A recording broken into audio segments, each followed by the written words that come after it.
কলস ভর্তি সোনা। আগেকালের উম্মতের মধ্যে অনেক ভালো ভালো লোক অতিক্রম করে গেছেন। হাদিস শরীফে এরূপ ঘটনা রয়েছে। এক ব্যক্তি তার বাড়ি বিক্রি করেছিল।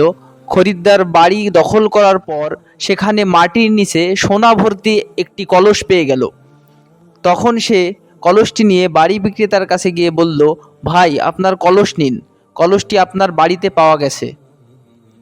বিক্রেতা বলল, আমি তো বাড়ি আপনার কাছে বিক্রি করে দিয়েছি, সুতরাং এই কলসটি আমার হয় কিভাবে? আপনি বাড়ি খরিদ করেছেন, সুতরাং বাড়ি আপনার এবং কলসও আপনার।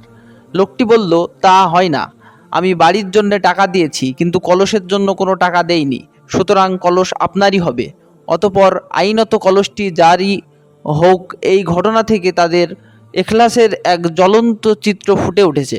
বস্তুত আমাদেরকে ওইরূপ হতে হবে, তাহলে আমাদের মধ্যে কোনো গীবত থাকবে না, ঝগড়া থাকবে না, মামলা মোকদ্দমা থাকবে না, শুধু থাকবে পরস্পর এখলাস ও ভালোবাসা আর আল্লাহর রহমত ও শান্তির অফুরন্ত প্রবাহ।